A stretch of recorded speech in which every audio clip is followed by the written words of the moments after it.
ബഹുമാന്യരായ ജനപ്രതിനിധികളടക്കമുള്ള നേതാക്കന്മാരെ സ്നേഹം നിറഞ്ഞാൽ പ്രതിപക്ഷ നേതാവ് ഏതാനും നിമിഷങ്ങൾക്കകം ഇങ്ങോട്ട് എത്തിച്ചേരും. നമ്മൾ ഈ സമരം മുൻകൂട്ടി ആസൂത്രണം ചെയ്ത ഒരു സമരമല്ല, ഇത് പെട്ടെന്നുണ്ടായ ഒരു സമരമാണ്. ഇന്നലെ രാവിലെ 9:30 മണിക്കാണ് ഇന്നലെ എന്ന് പറയുന്ന 70 വയസ്സിനടുത്തുള്ള സ്ത്രീ ആനയുടെ ചവിട്ടേറ്റ് കൊല്ലപ്പെടുന്നത്.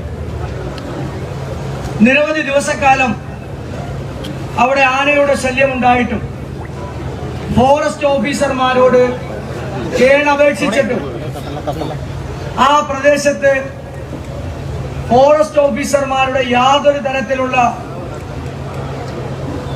ഉദ്യോഗസ്ഥപരമായിട്ടുള്ള നിർവഹണവും ഉണ്ടായിട്ടില്ല എന്ന് പറഞ്ഞാൽ ഈ മരണത്തിന്റെ ഉത്തരവാദി ഈ സർക്കാരും ഈ ഉദ്യോഗസ്ഥന്മാരുമാണ്. ആന വരുന്നു എന്ന് ആ സ്ത്രീയോട്, വൃദ്ധയായ മാതാവിനോട് അവരുടെ അയൽക്കാർ വിളിച്ചു പറഞ്ഞിട്ടും അവരുടെ ചെവി കേൾക്കാത്തത് കൊണ്ട് ആ ആനയുടെ ചവിട്ടേറ്റും മരിക്കേണ്ട ഒരു ഗതികേടാണ് ആ സ്ത്രീക്കുണ്ടായത്.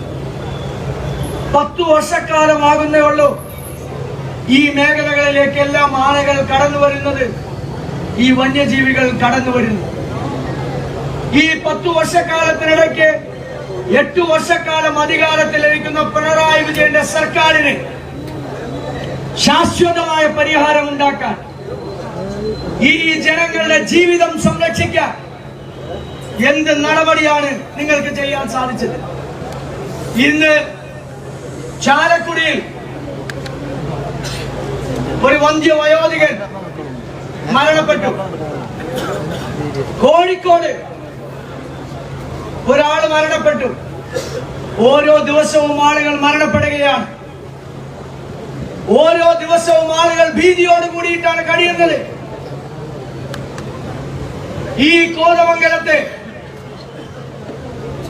വടാട്ടുപാറയിലെയും കുട്ടമ്പുഴയിലെയും നേര്യമംഗലത്തെയും കോട്ടപ്പടിയിലെയും ജനങ്ങൾ ഭീതിയോട് കൂടിയിട്ടാണ് ഓരോ ദിവസവും കഴിച്ചു കൂട്ടുന്നത്.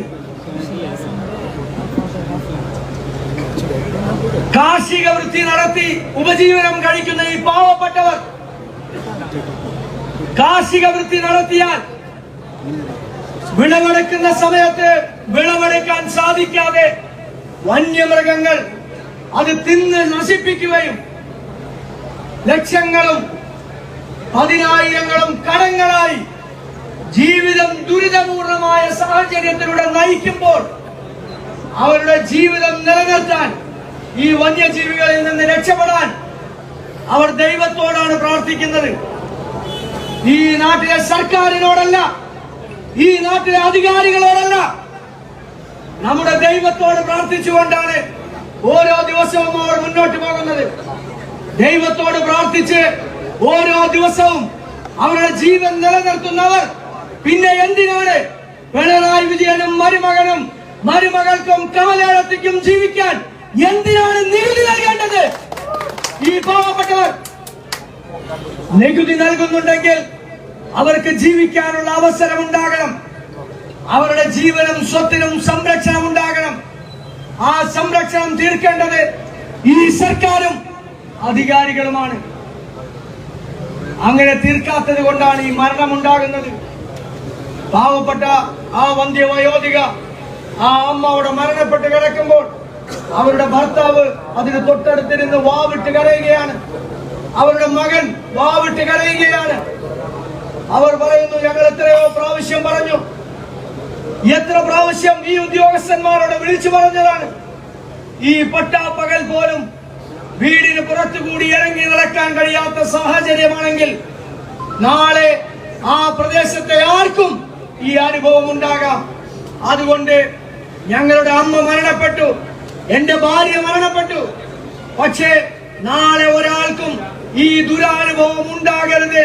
അതുകൊണ്ട് ഡീൻ കുര്യാക്കോസും മാത്യു കുഴൽനാടനും ഞാനും അവരോട് സംസാരിച്ചപ്പോൾ അവർ പറഞ്ഞു, നിങ്ങൾ ഏത് തരത്തിലുള്ള പ്രതിഷേധത്തിനാണോ തയ്യാറെടുക്കുന്നത്, ആ പ്രതിഷേധത്തിന്റെ മുൻപിൽ ഞങ്ങൾ ഉണ്ടാകും എന്ന് പറഞ്ഞതിന്റെ അടിസ്ഥാനത്തിലാണ്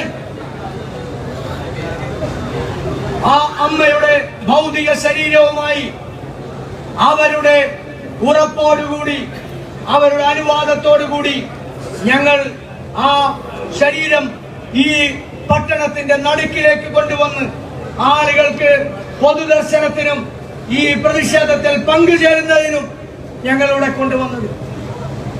ഈ നാടിന്റെ ജനവികാരം ഈ അധികാരികൾ അറിയണ്ടേ? ഈ നാട്ടിലെ ജനങ്ങളുടെ ദുരിതം ഈ അധികാരികൾ അറിയണ്ടേ? ഞങ്ങൾ ഇന്നലെ മണിക്കൂറുകളോളം ഈ പൊരിവെയിലത്ത് നിന്ന് ഇവിടുത്തെ ജനപ്രതിനിധികളായിട്ടുള്ള പാവപ്പെട്ട അമ്മമാരുണ്ട്, സഹോദരിമാരുണ്ട്. അവരൊക്കെ ഈ പൊരിവെയിലത്ത് നിന്ന് ആ വെയിൽ കൊണ്ട് സമരം ചെയ്തിട്ടല്ലേ 2 മന്ത്രിമാർ, ഈ ഉദ്യോഗസ്ഥന്മാർ ഇവിടെ എത്തിച്ചേർന്ന് ഈ നഷ്ടപരിഹാരം കൊടുക്കാൻ തയ്യാറായത്. ആരെങ്കിലും കൊടുക്കുമായിരുന്നോ? ആരെങ്കിലും കൊടുക്കുമായിരുന്നു? ആരെങ്കിലും വരുമായിരുന്നു? ഇപ്പോൾ ഉദ്യോഗസ്ഥന്മാരെ വിന്യസിക്കാമെന്ന് മന്ത്രി പറയുന്നു. ഇപ്പോൾ അവർക്ക് 10 ലക്ഷം രൂപ ചെക്ക് കൊടുത്തിട്ടുണ്ട്. അതുപോലെ തന്നെ അവിടെ ഫെൻസിംഗ് ഇടാനുള്ള നടപടികൾ 15 ദിവസക്കാലം കൊണ്ട് പൂർത്തീകരിക്കാമെന്ന് പറയുന്നു. ആര് പറഞ്ഞിട്ടാണ് ഈ നാട്ടിലെ ജനങ്ങൾ പ്രതിഷേധമുയർത്തി ആ പാവപ്പെട്ട അമ്മയുടെ ഭൗതിക ശരീരം ഇവിടെ വച്ച് ഇവിടെ ആ ജനപ്രതിനിധികളടക്കം ഈ നാട്ടിലെ ജനങ്ങൾ അവരുടെ ബന്ധുക്കളടക്കം എല്ലാവരും ഒരുമിച്ച് ചേർന്ന് നിന്ന് ശക്തമായ പ്രക്ഷോഭം നടത്തിയപ്പോഴാണ് ഈ തീരുമാനമുണ്ടായത്. അല്ലെങ്കിൽ ഒരു തീരുമാനവും ഉണ്ടാകില്ല. അവർക്ക് വല്ല 2-3 ലക്ഷം രൂപ കിട്ടിയാൽ അതുമായി അത് ട്രഷറിയിലെ ചെക്കാണെങ്കിൽ അത് ഈ അടുത്ത കാലത്തൊന്നും മാറിക്കിട്ടുകയില്ല. ആ പാവപ്പെട്ടവർക്ക് ചോദിക്കാനും പറയാനും അവരോടൊപ്പം ആളുണ്ട്. അവരുടെ ദുഃഖത്തിലും സന്തോഷത്തിലും ഇവിടെ അവരോടൊപ്പം ആളുണ്ട് എന്ന് തെളിയിച്ചവരാണ് കോതമംഗലത്തെ കോൺഗ്രസും ഐക്യജനാധിപത്യ മുന്നണിയും. നമ്മൾ അവരോടൊപ്പം നിന്നു. നമ്മൾ ചെയ്ത തെറ്റതാണ്. ഈ നാട്ടിലെ ജനങ്ങളുടെ ദുരിതഭാരത്തോടൊപ്പം നിന്നു എന്നുള്ളതാണ് നമ്മൾ ചെയ്ത തെറ്റ്. അവിടെ നടന്നത് എന്താ? കളക്ടർ വരാമെന്ന് ഡീനും മാത്യുവിനും ഉറപ്പ് കൊടുത്തു. DFO വരാമെന്ന് ഇവരോട് പറഞ്ഞു. 2 പേരും വന്നു. പക്ഷെ ആ 2 പേരെയും ഇങ്ങോട്ട് കടത്തിവിട്ടില്ല. ശക്തമായ സമ്മർദ്ദമാണ്. ഞങ്ങൾ കളക്ടറോടും DFOയോടും ഞങ്ങൾ പറഞ്ഞു, നിങ്ങൾ എവിടെയാണുള്ളത്, ഞങ്ങൾ അങ്ങോട്ട് വരാം, സംസാരിക്കാമെന്ന് പറഞ്ഞു. അതിനും അവർ തയ്യാറായില്ല. അവർ മേലുദ്യോഗസ്ഥന്മാരുടെ വാക്ക് കേട്ട് മന്ത്രിമാരുടെയും മുഖ്യമന്ത്രിയുടെ ഓഫീസ് കേന്ദ്രീകരിച്ച് പ്രവർത്തിക്കുന്ന ഉപജാപക സംഘത്തിന്റെയും വാക്ക് കേട്ട് 100-300 പോലീസ് ഉദ്യോഗസ്ഥന്മാർ വന്ന് ആ മൃതദേഹവുമായി സമരം ചെയ്ത് പ്രതിഷേധിക്കുന്ന പ്രതിഷേധക്കാരെ മൃഗീയമായിട്ടാണ് വേട്ടയാടിയത്. ഒരു മൃതദേഹത്തോട് എങ്ങനെയാണ് ആദരവ് പ്രകടിപ്പിക്കേണ്ടതെന്ന് പോലും അറിയാത്ത ആളുകളാണ് ഇന്ന് കാക്കിയിട്ട ഈ ചെന്നായ്ക്കൾ എന്ന് പറയാൻ കൂടി ഞാൻ ആഗ്രഹിക്കുകയാണ്. ഈ ആളുകളെ മുഴുവൻ വലിച്ചു പറിച്ച് ഡീൻ കുര്യാക്കോസിനെ അടക്കം ആക്രമിച്ച് MLA-മാരെ വലിച്ച് കൈയും കാലും പിടിച്ച് വലിച്ച് ഇവിടെയുള്ള ജനപ്രതിനിധികളെയും വനിതകളെയും ക്രൂരമായി ആക്രമിച്ച് പാവപ്പെട്ട ചെറുപ്പക്കാരെ ലാത്തിക്കടിച്ച് ഇന്ന് ഇവിടെ വന്ന് ആ പാവപ്പെട്ട ഇന്ദിരയുടെ സഹോദരൻ, അതിന്റെ തുടക്കം മുതൽ അവസാനം വരെ ഇരുന്ന ആ സഹോദരനെ ക്രൂരമായിട്ടാണ് വലിച്ചഴച്ചു കൊണ്ടുപോയത്. അദ്ദേഹം വാവിട്ട് കരയുകയായിരുന്നു. എന്റെ പെങ്ങളെയാണ് നിങ്ങൾ വലിച്ചു കൊണ്ടുപോകുന്നത്. അവിടെ ഉണ്ടായിരുന്ന ആ മൊബൈൽ ഫ്രീസർ വലിച്ചഴച്ചുകൊണ്ടാണ് പോയത്. വലിയ വേഗത്തോടു കൂടി എന്തോ തങ്ങൾ ജയിച്ചിരിക്കുന്നു എന്നുള്ള മനോഭാവത്തോടു കൂടി ആ മൃതദേഹം അവിടെ നിന്ന് സമരക്കാരുടെ കയ്യിൽ നിന്ന് വലിച്ചഴച്ചുകൊണ്ട് ആ മൃതദേഹവുമായി പോലീസ് പോയി. നിങ്ങൾ ആർക്ക് വേണ്ടിയിട്ടാണ് നിൽക്കുന്നത്? നിങ്ങളുടെ ഉത്തരവാദിത്തം എന്താണ്? ഈ നാട്ടിലെ ജനങ്ങളുടെ ജീവനും സ്വത്തിനും സംരക്ഷണം നൽകുന്നതല്ലേ നിങ്ങളുടെ ഉത്തരവാദിത്തം? ജനാധിപത്യ രാജ്യത്ത് ജനാധിപത്യ രീതിയിലുള്ള സമരങ്ങളും പ്രകടനങ്ങളും പ്രതിഷേധങ്ങളും ഉണ്ടാകും. കേരളത്തിൽ ആദ്യമായിട്ടല്ല ഇത്തരത്തിലുള്ള പ്രതിഷേധങ്ങൾ ഉണ്ടാകുന്നത്. കുട്ടമ്പുഴയും വടാട്ടുപാറയിലും ഇതുപോലെ സമാനമായ 2 മരണങ്ങൾ ഉണ്ടായപ്പോൾ അവിടെയുള്ള കോൺഗ്രസ് പ്രവർത്തകരും UDF പ്രവർത്തകരും കൂടെ ഇരിക്കുന്നുണ്ട്. അവർ ആ മൃതശരീരവുമായി ഇതേ സ്ഥലത്ത് വന്ന് പ്രതിഷേധം നടത്തിയപ്പോൾ അവിടെ കളക്ടറും ഉദ്യോഗസ്ഥന്മാരും വന്ന് ഉറപ്പ് കൊടുത്തതിന്റെ അടിസ്ഥാനത്തിലാണ് അവർ ആ സമരം അവസാനിപ്പിച്ചത്. അന്ന് ഒരു പോലീസുകാരൻ തിരിഞ്ഞു നോക്കിയില്ല. ഇന്ന് പോലീസ് വന്നത് എന്തിന്റെ അടിസ്ഥാനത്തിലാണ്? ഇന്ന് പോലീസ് വന്നത് വരാനിരിക്കുന്ന നാളുകളിൽ നടക്കുന്ന തെരഞ്ഞെടുപ്പുകളിൽ പോലും ഈ സർക്കാരിന് ഇപ്പോഴെതിരായിട്ടുള്ള ജനങ്ങളെക്കാൾ കൂടുതൽ ജനം എതിരാകും എന്നുള്ളത് കൊണ്ട് തന്നെയാണ് ഇവിടെ ഈ നാട്ടിൽ പ്രതിഷേധം നടത്തേണ്ട, പ്രതിഷേധ സ്വരങ്ങൾ ഉയരേണ്ട, ഒരു തരത്തിലും സർക്കാരിനെതിരായി ആരും പറയേണ്ട എന്നുള്ളതിന്റെ ദാർഢ്യവും ധിക്കാരവുമായിരുന്നു ഇന്നലെ ഇവിടെ നടന്നത്.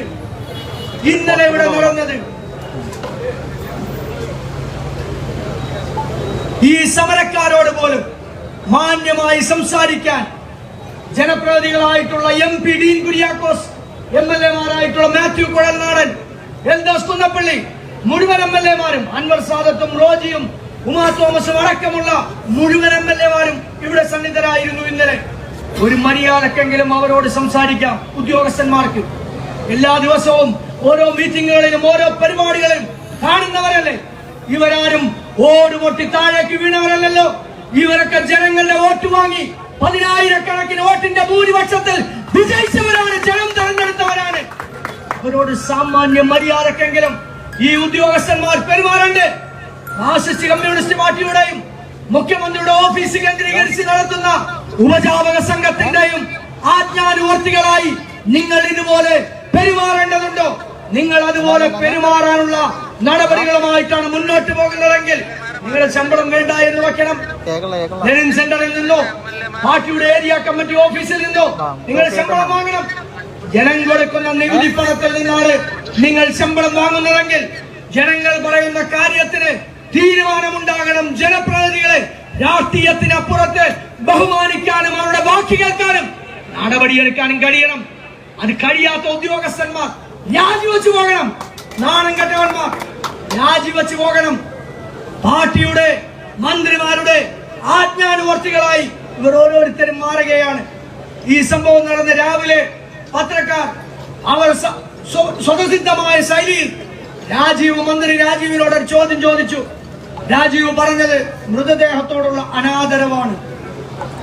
ആ കുടുംബത്തിന്റെ അനുമതിയില്ലാതെയാണ് ജനപ്രതിനിധികൾ ആശുപത്രിയിൽ നിന്ന് മൃതദേഹം സമരത്തിന് വേണ്ടി കൊണ്ടുപോയതെന്ന്. ഈ സമരം നടക്കുന്ന സമയത്ത് തന്നെ ഇന്ദിരയുടെ ഭർത്താവും അവരുടെ മകനും അവർ പറഞ്ഞു, ഞങ്ങൾ പറഞ്ഞിട്ടാണ് അവർ കൊണ്ടുപോയതെന്ന്. അപ്പോൾ ജനങ്ങൾക്ക് മുമ്പിൽ തെറ്റിദ്ധാരണകൾ ഉണ്ടാക്കാൻ, നുണപ്രചരണം നടത്താൻ മിടുക്കനാണ് രാജീവ്. മാത്യു കുഴൽനാടൻ ഉൾപ്പെടെ ഈ പറയുന്ന മുഖ്യമന്ത്രിയുടെ മകൾക്കെതിരായി ഉയർത്തിയ മാസപ്പടി വിവാദത്തിലും കരിമണൽ ഖനനത്തിലും ഉൾപ്പെടെ നടത്തിയ ചോദ്യങ്ങൾക്ക് മറുപടി പറയാതെ ഒളിച്ചോടുന്ന കള്ളത്തരം പറയുന്ന രാജീവ് ഇന്നലെ വീണ്ടും തെളിയിച്ചു നുണയന്മാരുടെ രാജാവാണ് രാജീവ് എന്ന് ഇന്നലെ കൂടി രാജീവ് തെളിയിച്ചു. നാണമുള്ളവനാണെങ്കിൽ, ആത്മാഭിമാനമുള്ളവരാണെങ്കിൽ രാജിവെച്ച് പോകണ്ടേ? രാജിവെച്ച് പോകണ്ടേ?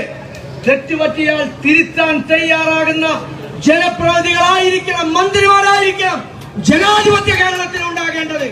അല്ലാതെ മാർക്സിസ്റ്റ് കമ്മ്യൂണിസ്റ്റ് പാർട്ടിയുടെ ഏറാൻ മൂളികളായി പാർട്ടിക്കാർക്ക് വേണ്ടി മാത്രം ഭരിക്കുന്ന, പാർട്ടിക്ക് വേണ്ടി മാത്രം ജീവിക്കുന്ന ജനപ്രതിനിധികളാവരുത് രാജീവിനെ പോലെയുള്ള ആളുകൾ എന്ന് ഞങ്ങൾ ഓർമ്മപ്പെടുത്തുന്നു. രാജീവിന്റെ നുണപ്രചരണമാണ് ഇന്നലെയും ഇന്നുമായി ദൃശ്യമാധ്യമങ്ങളിലടക്കം പത്രമാധ്യമങ്ങളിലടക്കം ഈ പറയുന്ന അവരുടെ ഭർത്താവിന്റെയും മകന്റെയും സ്റ്റേറ്റ്മെന്റുകൾ മാധ്യമ പ്രവർത്തകർ കൊടുത്തിട്ടും മുഖ്യധാര മാധ്യമങ്ങളിലൂടെയും അതുപോലെ നവമാധ്യമങ്ങളിലൂടെയും ഈ കള്ളപ്രചരണത്തിന് മാർക്സിസ്റ്റ് കമ്മ്യൂണിസ്റ്റ് പാർട്ടിയും ഇടതുപക്ഷവും ഇപ്പോഴും നടത്തിക്കൊണ്ടിരിക്കുകയാണ്. ഇവർക്ക് മരിച്ചുപോയ ഇന്ദിരയുടെ കുടുംബത്തോട് എന്തെങ്കിലും ആത്മാർത്ഥതയുണ്ടോ? എന്തെങ്കിലും താല്പര്യമുണ്ടോ? ഇന്നലെ രാജീവ് ചെന്നപ്പോൾ ജനങ്ങൾ എങ്ങനെയാണ് മന്ത്രി രാജീവിനെ അവിടെ സ്വീകരിച്ചത്? മന്ത്രി രാജീവിനെ നേര്യമംഗലത്ത് എങ്ങനെയാ സ്വീകരിച്ചത്? പാവപ്പെട്ട കർഷകർ അവർക്ക് ജീവിക്കാൻ കഴിയാതെ ജീവിതം ഇന്നല്ലെങ്കിൽ നാളെ അവസാനിപ്പിക്കേണ്ടി വരുമെന്ന് പറയുന്നവർ ഈ മന്ത്രിയുടെ കാർ അടിച്ചു പൊളിക്കുകയാണ് ചെയ്തത്. രാജീവിനെ സ്വീകരിച്ചത് അങ്ങനെയാണ്. ജനങ്ങൾ അത്തരത്തിലുള്ള പ്രതിഷേധങ്ങളുമായിട്ടാണ് മുന്നോട്ട് പോകുന്നത്. ആ പ്രതിഷേധങ്ങൾക്ക് കാത് കൂർപ്പിച്ച് ജനങ്ങളുടെ പ്രതിഷേധം കേൾക്കേണ്ടവരാണ്, കാണേണ്ടവരാണ്, പരിഹാരം ഉണ്ടാക്കേണ്ടവരാണ്. ജനാധിപത്യ ഭരണകൂടത്തിന് നേതൃത്വം കൊടുക്കുന്ന ഭരണാധികാരികൾ അതിവരുടെ ഭാഗത്തു നിന്നുണ്ടാകുന്നില്ല. പോട്ടെ, അതൊക്കെ ഞങ്ങൾ വിട്ടുകളയാം. അത് നിങ്ങളുടെ പാർട്ടിക്കാര്യം നിങ്ങൾ നടത്തിക്കോട്ടെ. ഇന്നലെ അർദ്ധരാത്രി എന്താ ഇവിടെ നടന്നത്? ഇന്നലെ അർദ്ധരാത്രി ഇവിടെ മാത്യു സൂചിപ്പിച്ചല്ലോ. ഞങ്ങൾ ഈ സമരവുമായി ബന്ധപ്പെട്ട് ഇന്നലെ വൈകുന്നേരം നമ്മുടെ സഹപ്രവർത്തകരെ അറസ്റ്റ് ചെയ്തതിന്റെ അടിസ്ഥാനത്തിൽ ഞങ്ങൾ കോതമംഗലം പോലീസ് സ്റ്റേഷനിൽ ഉണ്ടായിരുന്ന ഡിവൈഎസ്പിയെയും അഡീഷണൽ എസ്പിയെയും ഞങ്ങൾ പോയി കണ്ട് സംസാരിച്ചവരാണ്. ഞങ്ങൾ പോയി കണ്ട് നിരപരാധികളായ ആളുകൾക്കെതിരെ കേസെടുക്കരുത്, നിരപരാധികളായ ആളുകളെ നിങ്ങൾ പിടിച്ചുകൊണ്ടുവന്ന് ഇന്ത്യയുടെ ഏറ്റവും അവസാനത്തെ അന്ത്യകർമ്മം ചെയ്യാൻ പോലും അവരുടെ ബന്ധുക്കളടക്കമുള്ള ആളുകളെ പോലും നിങ്ങൾ ഇന്ന് പിടിച്ചു വച്ചിരിക്കുകയാണ്. അവരെ വിട്ടയക്കണമെന്ന് ആവശ്യപ്പെട്ടതിന് ശേഷമാണ് ഞങ്ങൾ ഇങ്ങോട്ട് വന്നത്. അപ്പോഴാണ് രാത്രി ഒരു 11 മണി കഴിഞ്ഞപ്പോഴാണ് തലശ്ശേരി ഫാസ്റ്റ് ഫുഡ് റെസ്റ്റോറന്റ് ഈ സമരങ്ങൾ മുഴുവൻ നടക്കുമ്പോൾ ഭക്ഷണം കഴിക്കാനോ മറ്റെന്തെങ്കിലും കഴിക്കാനോ എവിടുന്ന സമയം കിട്ടിയപ്പോഴാണ് 11 മണിക്ക് എന്തെങ്കിലും ഒരു ചായയും കടിയും കഴിക്കാമെന്ന് വിചാരിച്ച് അവിടെ പോയത്. കൈ കഴുകി നിൽക്കുമ്പോഴാണ് 8-10 ഉദ്യോഗസ്ഥന്മാർ പോലീസുകാർ മഫ്തിയിൽ വന്ന് എന്നെ വളഞ്ഞുകൂട്ടി പിടിച്ചുകൊണ്ട് പോകുന്നത്. എന്താണ് ഈ നാട്ടിൽ നടക്കുന്നത്? എന്താണ് ഈ നാട്ടിൽ നടക്കുന്നത്? ഒരു ജനാധിപത്യ സമരത്തിന് നേതൃത്വം കൊടുത്ത ഇന്ത്യയിലെ ഏറ്റവും വലിയ ഒരു ജനാധിപത്യ പ്രസ്ഥാനം ഇന്ത്യൻ നാഷണൽ കോൺഗ്രസിന്റെ ഏറ്റവും ശക്തമായ ഒരു ജില്ലയിലെ ജില്ലാ കോൺഗ്രസ് കമ്മിറ്റിയുടെ അധ്യക്ഷനെ ഭീകരവാദികളെ പോലെ അവിടെ നിന്ന് പിടിച്ചിറക്കിക്കൊണ്ട് പോകാൻ ആരാ നിങ്ങളോട് പറഞ്ഞത്? ആരാ നിങ്ങൾക്ക് ഉത്തരവ് നൽകിയത്? ഈ രാത്രികാല സമയത്ത് അവിടെ വന്ന് യാതൊരു മുന്നറിയിപ്പുമില്ലാതെ ഇതുപോലെ അതിക്രമം കാണിച്ച് അതിനുശേഷം ഈ പന്തലിലും ഈ പ്രദേശങ്ങളിലും ഇരുന്ന മുഴുവൻ കോൺഗ്രസിന്റെയും UDF-ന്റെയും പ്രവർത്തകരെ ക്രൂരമായി ആക്രമിച്ച് തല്ലി ഓടിക്കാൻ ആരാ നിങ്ങൾക്ക് ലൈസൻസ് തന്നത്? ആരാ നിങ്ങളോട് ഇതിന് ഉത്തരവിട്ടത്? ഞങ്ങൾ ഒരു കാര്യം പറയാം, ഇത് കേരളത്തിൽ ആദ്യമായി നടക്കുന്ന സമരമല്ല, എറണാകുളത്തും ആദ്യമായി നടക്കുന്ന സമരമല്ല. 2 ടേമിലായി പിണറായി വിജയന്റെ ഭരണത്തിന് കീഴിൽ നിങ്ങൾ ഇന്ന് നാട്ടിൽ നടപ്പിലാക്കുന്ന ഈ പോലീസ് ഉദ്യോഗസ്ഥന്മാരും ഗവൺമെന്റ് ഉദ്യോഗസ്ഥന്മാരും നിങ്ങൾ നടപ്പിലാക്കുന്നത് നിങ്ങളുടെ പാർട്ടിക്കാർക്ക് വേണ്ടി മാത്രമുള്ള നിയമമാണ്, നടപടികളാണ് നിങ്ങൾ നടപ്പിലാക്കുന്നത്.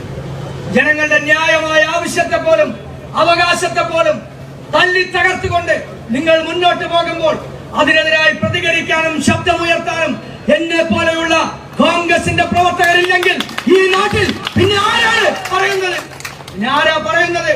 ഞങ്ങൾ നിങ്ങളുടെ മുഖത്ത് നോക്കി സംസാരിക്കും, നിങ്ങളോട് കയർത്ത് സംസാരിക്കും. അത് വിഷയാധിഷ്ഠിതമായിട്ടുള്ള കാര്യത്തിന്റെ പേരിലാണ്, നിങ്ങളോടുള്ള വ്യക്തിപരമായ വൈരാഗ്യത്തിന്റെ പേരിലല്ല, ഈ സർക്കാരിനെ താഴെ ഇറക്കാനല്ല, സർക്കാരിന്റെ തെറ്റുകൾ ചൂണ്ടിക്കാണിക്കാൻ, തെറ്റുകൾ തിരുത്താൻ ജനങ്ങളോടൊപ്പം നിന്ന് സമരം ചെയ്യാനാണ് ഞങ്ങൾ ഇതൊക്കെ ചെയ്യുന്നത്. വാശിയും വൈരാഗ്യത്തിന്റെ പേരിൽ എന്നെ വന്ന് അങ്ങോട്ട് ഉമ്മാക്കി കാണിച്ചു കളയാമെന്ന് വിചാരിച്ചാൽ ഈ സമരമൊക്കെ അവസാനിപ്പിച്ച് ഞങ്ങൾ വേറെ വല്ല പണിക്കും പോകുമെന്ന് പിണറായി വിജയനും ഈ കോതമംഗലത്തെയും ഇവിടുത്തെ പോലീസ് ഉദ്യോഗസ്ഥന്മാർ ആരെങ്കിലും കരുതിയിട്ടുണ്ടെങ്കിൽ അവരൊക്കെ ക്ഷവരം ചെയ്ത് പണി നിർത്തി എന്നുകൂടി പറയാൻ ഞാൻ ആഗ്രഹിക്കുന്നു. ഒരു സംശയവും വേണ്ട. അങ്ങനെ ഒന്നും വിരട്ടിക്കൊണ്ടോ ഭീഷണിപ്പെടുത്തിക്കൊണ്ടോ ഈ കോൺഗ്രസ് പ്രവർത്തകരുടെ ആത്മരോക്ഷത്തെയും അവരുടെ വികാരത്തെയും അവരുടെ ആത്മാഭിമാനത്തെയും ചോദ്യം ചെയ്ത് ഏതെങ്കിലും പോലീസുകാരൻ പോകുന്നുണ്ടെങ്കിൽ അവൻ തെറ്റായ വഴിയിലാണ് പോകുന്നത് എന്നുകൂടി അവരെ ഞാൻ ഓർമ്മപ്പെടുത്തുന്നു. ഇതൊക്കെ ഞങ്ങൾ തിരിച്ചു ചോദിക്കും, ഒരു സംശയവും വേണ്ട. തിരിച്ചു ചോദിക്കും, ഒരു സംശയവും വേണ്ട. പക്ഷേ ഇത് ഏറ്റവും മര്യാദയുടെ ഭാഷയാണ്, എന്റെ ഏറ്റവും മര്യാദയുടെ ഭാഷയാണ്. മുന്നറിയിപ്പ് നൽകുകയാണ്, മുന്നറിയിപ്പ്. എത്ര നോൺ വയലബിൾ ഒഫൻസ് ആണ് നിങ്ങൾ എനിക്കും മാത്യു കുഴൽനാടനും എതിരെ ചുമത്തിയത്? ഈ പാവപ്പെട്ട കോൺഗ്രസ് UDF പ്രവർത്തകർക്കെതിരെ, ജനപ്രതിനിധികൾക്കെതിരെ ചുമത്തിയത്? എത്ര കേസാണ് ഇതുമായി ബന്ധപ്പെട്ട് നിങ്ങൾ എടുത്തത്? നിങ്ങളുടെ കയ്യിൽ അധികാരമുണ്ടെന്ന് കരുതി, നിങ്ങളുടെ കയ്യിൽ ലാത്തിയുണ്ടെന്ന് കരുതി, നിങ്ങളുടെ തോളിൽ സ്റ്റാർ ഉണ്ടെന്ന് കരുതി, നിങ്ങളുടെ തലയിൽ കാക്കിയുടെ തൊപ്പിയുണ്ടെന്ന് കരുതി എന്ത് തെമ്മാടിത്തരവും കാണിച്ച് പോകാനാണ് നിങ്ങൾ കരുതുന്നതെങ്കിൽ നീയൊക്കെ നാളെ മുക്തിയിലെന്ന് നടക്കേണ്ടി വരും എന്നുകൂടി ഞങ്ങൾ ഓർമ്മപ്പെടുത്തുന്നു. ഒരു സംശയവും വേണ്ട. അത് ചോദിക്കാൻ കെൽപ്പുള്ള, അത് ചോദിക്കാൻ ആത്മധൈര്യമുള്ള, അത് ചോദിക്കാനും അത് നടപ്പിലാക്കാനും കഴിയാവുന്ന ആത്മാർത്ഥതയുള്ള ചുണക്കുട്ടികളാണ് എറണാകുളത്തെ കോൺഗ്രസിന്റെയും UDFന്റെയും ചുണക്കുട്ടികൾ എന്നുകൂടി ഇവരെ ഓർമ്മപ്പെടുത്തുന്നു. ഞങ്ങളുടെ ജനപ്രതിനിധികൾ ഇതാ ഇവിടെ ഇരിക്കുന്നു. പാവപ്പെട്ടവർ എല്ലാവരും ഓരോ ദിവസവും ജനങ്ങളുമായി ബന്ധപ്പെടുന്ന ആളുകളാണ്, ഓരോ വിഷയങ്ങളിലും ഇടപെടുന്ന ആളുകളാണ്. ഈ ആളുകൾ മുഴുവൻ ഓരോ കാര്യങ്ങളിലും ഇടപെട്ടുകൊണ്ട് ആളുകളുടെ ആവശ്യങ്ങൾക്ക് വേണ്ടി, അവരുടെ അവകാശങ്ങൾക്ക് വേണ്ടി പോരാട്ടം നടത്തുന്നവരാണ്. അവരാരും മുറികളിലിരുന്ന്, അവരാരും വലിയ ദന്തഗോപുരങ്ങളിലിരുന്ന്, അവരാരും ജനങ്ങളെ നിയന്ത്രിക്കുന്ന ആളുകളല്ല. അവരെല്ലാവരും ജനങ്ങൾക്കൊപ്പം നിന്ന് അവരുടെ ആഗ്രഹ അഭിലാഷങ്ങൾക്ക് അനുസൃതമായി അവരോടൊപ്പം നടക്കുന്ന ആളുകളാണ് എന്നുകൂടി ഞങ്ങൾ ഓർമ്മപ്പെടുത്തുന്നു. അതുകൊണ്ടാണ് കോൺഗ്രസിനും ഐക്യ ജനാധിപത്യ മുന്നണിക്കും ഈ നാട് വളക്കൂറുള്ള മണ്ണായി മാറിയിട്ടുള്ളത്. അതുകൊണ്ട് ഞങ്ങൾ പറയുന്നു, ഞങ്ങളുടെ ദേഹത്ത് ചവിട്ടിക്കൊണ്ട്, ഞങ്ങളുടെ മനസ്സ് വിഷമിപ്പിച്ചുകൊണ്ട് ഏതെങ്കിലും നടപടിയെടുത്ത് ആരെങ്കിലും മുന്നോട്ട് പോകാമെന്ന് കരുതുന്നുണ്ടെങ്കിൽ വരാനിരിക്കുന്ന നാളുകൾ അവർക്കുള്ള മറുപടി കൂടിയായിരിക്കും ഞങ്ങളുടെ കയ്യിൽ നിന്ന് ലഭിക്കുക എന്നുള്ളത് കൂടി ഞാൻ ഓർമ്മപ്പെടുത്താൻ കൂടി ഈ അവസരം വിനിയോഗിക്കുന്നു. ഇന്ദിരാമയുടെ മരണവുമായി ബന്ധപ്പെട്ട് അവരുടെ കുടുംബത്തിന് അർഹമായ നഷ്ടപരിഹാരം നൽകണം, അവർക്ക് ജോലി നൽകണം. ആ കുടുംബത്തിന് അവിടെ മുഴുവൻ ഫെൻസിങ്ങുകൾ സ്ഥാപിക്കണം. അവിടെ ഫോറസ്റ്റ് ഉദ്യോഗസ്ഥന്മാരുടെ അവരുടെ പെട്രോളിംഗ് ഉണ്ടാകണം. ആ നാട്ടിലെ ജനങ്ങളുടെ ജീവിതം സംരക്ഷിക്കപ്പെടണം.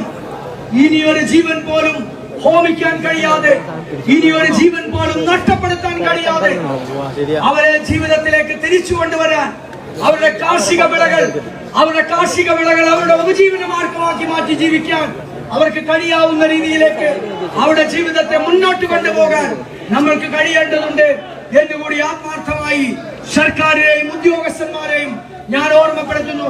ബഹുമാനനും പ്രിയങ്കരനുമായ കേരളത്തിന്റെ ജനപക്ഷ നേതാവ്, കേരളത്തിന്റെ പ്രിയങ്കരനായ പ്രതിപക്ഷ നേതാവ് ശ്രീ VD സതീശൻ കടന്നു വരുന്നു. ഇന്ന് തൃശ്ശൂരിലെ ശ്രീ TN പ്രതാപൻ MP-യുടെ ജാഥയിൽ സമ്മേളനം ഉദ്ഘാടനം ചെയ്തുകൊണ്ടാണ് അദ്ദേഹം ഇവിടെ എത്തിച്ചേർന്നിട്ടുള്ളത്. ഈ വരുന്ന വഴിയിൽ ചാവക്കുടിയിൽ മരണപ്പെട്ട കാട്ടാനയുടെ ചവിട്ടേറ്റ് മരണപ്പെട്ട അവരുടെ ഭൗതിക ശരീരം കണ്ടുകൊണ്ടാണ് പ്രതിപക്ഷ നേതാവ് ഇവിടെ എത്തിച്ചേർന്നിരിക്കുന്നത്. ഈ സമരം അതിശക്തമായിട്ടാണ് കോൺഗ്രസ് മുന്നോട്ട് കൊണ്ടുപോകുന്നത്, ഐക്യ ജനാധിപത്യ മുന്നണി മുന്നോട്ട് കൊണ്ടുപോകുന്നത്. ഡീൻ കുര്യാക്കോസും എൽദോസ് കുന്നപ്പള്ളിയും രണ്ട് ജനപ്രതിനിധികൾ ഇന്നലെ വൈകുന്നേരം 6 മണിക്ക് ആരംഭിച്ച സമരമാണ്.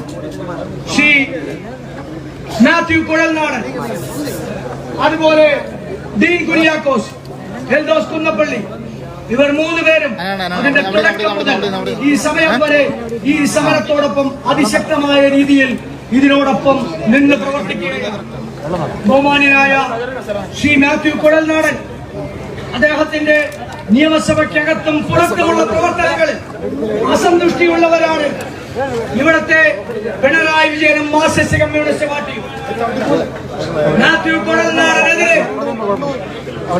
ഏത് ചെറിയ കാര്യമാണെങ്കിലും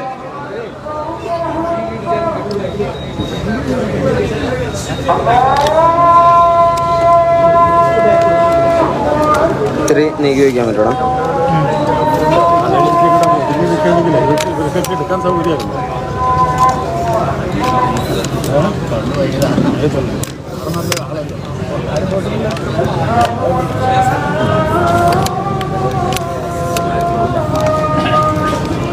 കടന്നു നമ്മളെ കടന്നു അവിടെ കിട്ടാം സേഫായിട്ട്. ഞാൻ ആരും വന്ന് കയറില്ല. ചെന്നൈ ഏതിലെ ലൈവ് വന്നു? ഏതിലെ മാത്യുസിൻ്റെ പേജാണ്. എനിക്ക് മൈക്കൊന്ന് കൊടുക്കും. ഞാൻ പ്രതീക്ഷ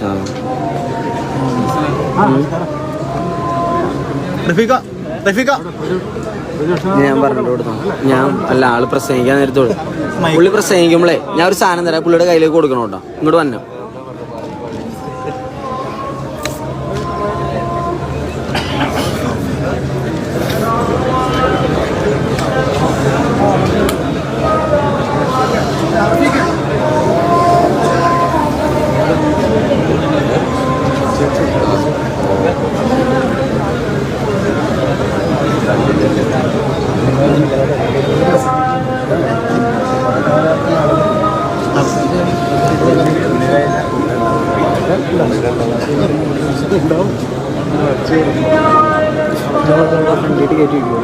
കയറ്റി വയ്ക്കും.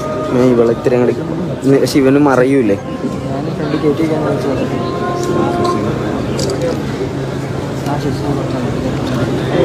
വച്ച ഇരിക്കൂല, പിടിക്കാനല്ലേ പറ്റുള്ളൂ.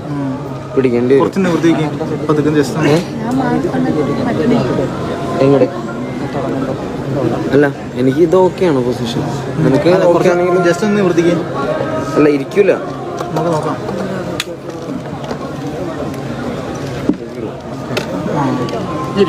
ഓക്കെയാണോ? ഓക്കെ അല്ലേ? പിടിച്ചത്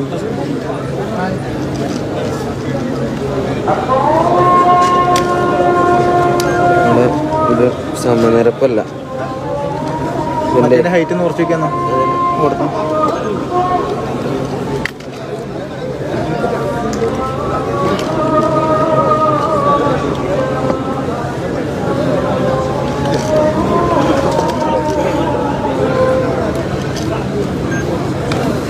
മുഖ്യമന്ത്രിയുടെ മകൾക്കെതിരായി മാസപ്പടി വിഷയത്തിൽ നിയമസഭയ്ക്കകത്തും പുറത്തും പോരാട്ടം നടത്തിയ മാത്യുവിനെതിരായി എത്രയോ കള്ളത്തരങ്ങൾ പ്രചരിപ്പിച്ചുകൊണ്ട് വ്യക്തിപരമായി അദ്ദേഹത്തെ ആക്രമിക്കാനും ഇല്ലായ്മ ചെയ്യാനുമുള്ള നടപടികളാണ് മുഖ്യമന്ത്രിയുടെയും പാർട്ടിയുടെയും ഭാഗത്ത് നിന്നുണ്ടാകുന്നത്. പക്ഷേ അതിലൊന്നും മനസ്സ് വിഷമിക്കാതെ, അതിലൊന്നും പിന്നോട്ട് പോകാതെ ജനകീയ വിഷയങ്ങളിൽ ജനങ്ങളോടൊപ്പം നിന്ന് പ്രവർത്തിക്കാനുള്ള കരുത്താണ് മാത്യുവിന്റെ പിൻബലം. കോൺഗ്രസ് ആണ് മാത്യുവിന്റെ പിൻബലം എന്നുകൂടി ഈ സർക്കാർ മനസ്സിലാക്കണം. നമ്മുടെ നേര്യമംഗലം പഞ്ചായത്ത് പ്രസിഡന്റായ ഷൈജൻ ചാക്കോ, കവളങ്ങാട് പഞ്ചായത്ത് പ്രസിഡന്റായ ഷൈജൻ ചാക്കോ, നേര്യമംഗലത്തെ മണ്ഡലം കോൺഗ്രസ് കമ്മിറ്റിയുടെ പ്രസിഡന്റ് ജയ്മോൻ അടക്കമുള്ളവരെ ഇപ്പോൾ മജിസ്ട്രേറ്റിന് മുമ്പിൽ ഹാജരാക്കി കള്ളക്കേസെടുത്ത് റിമാൻഡ് ചെയ്തിരിക്കുകയാണ്. പലരെയും അന്വേഷിച്ച് പോലീസ് വീടുകളിൽ കയറുകയാണ്. ഞാൻ ഒരു കാര്യം പറയാം, ഈ അറസ്റ്റും ഈ പറയുന്ന കോടതിയൊന്നും ഏറ്റവും അവസാനത്തെ വാക്കൊന്നുമല്ല.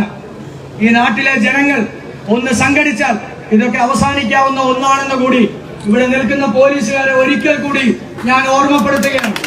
ബഹുമാനനായ ശ്രീ രമേശ് ചെന്നിത്തലടക്കം ഇന്നലെ ഈ സമരപ്പന്തൽ അർദ്ധരാത്രിയിൽ രാത്രി 1 മണി 2 മണി വരെ ഇവിടെ ഇരുന്നതിന് ശേഷമാണ് അദ്ദേഹം പോയത്. ഞാനടക്കമുള്ള മാത്യു അടക്കമുള്ള ആളുകളെ അറസ്റ്റ് ചെയ്തപ്പോൾ ഇവിടെ വന്നിരുന്ന കോൺഗ്രസ് പ്രവർത്തകർക്ക് ആത്മവീര്യം നൽകിയ കോൺഗ്രസിന്റെ നേതാക്കന്മാരാണ്.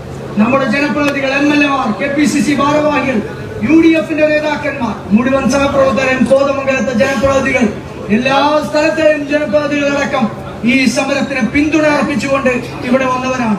എൽദോസ് കുന്നപ്പള്ളി അടക്കമുള്ള ആളുകൾ ഇന്നലെ മുതൽ ആരംഭിച്ച ഈ ഉപവാസ സമരം, ആ സമരത്തിന് അതിശക്തമായിട്ടുള്ള പിന്തുണയാണ് ഈ നാട്ടിലെ ജനാധിപത്യ വിശ്വാസികളിൽ നിന്ന് നമ്മൾക്ക് ലഭിക്കുന്നത്. അതുകൊണ്ട് ഞാൻ ദീർഘമായി സംസാരിക്കുന്നില്ല. ഈ സമരത്തിന് പിന്തുണയും സഹായവും നിങ്ങളുടെ സാന്നിധ്യം കൊണ്ട് ഇവിടെ വന്ന് ഇതിനോട് പൂർണ്ണമായി സഹകരിച്ച മുഴുവൻ ഐക്യ ജനാധിപത്യ മുന്നണി പ്രവർത്തകരെയും അഭിവാദ്യം ചെയ്യാൻ കൂടി ഞാൻ ഈ അവസരം വിനിയോഗിക്കുന്നു. ഇന്നലെ മരണപ്പെട്ട 70 വയസ്സിനോടടുക്കുന്ന ഇന്ദിരാമ്മയുടെയും ഇന്ന് കാട്ടുപോത്തിന്റെയും കാട്ടാനയുടെയും ചവിട്ടേറ്റ് മരിച്ച 2 പാവപ്പെട്ട കുടുംബങ്ങളിലെ അംഗങ്ങളുടെയും അവരുടെ ഓർമ്മകൾക്ക് മുമ്പിൽ ആദരാഞ്ജലികൾ അർപ്പിച്ചുകൊണ്ട് എന്റെ എളിയ വാക്കുകൾ ഉപസംഹരിക്കുന്നു. നിങ്ങൾക്ക് നമസ്കാരം. ജയ് ഹിന്ദ്.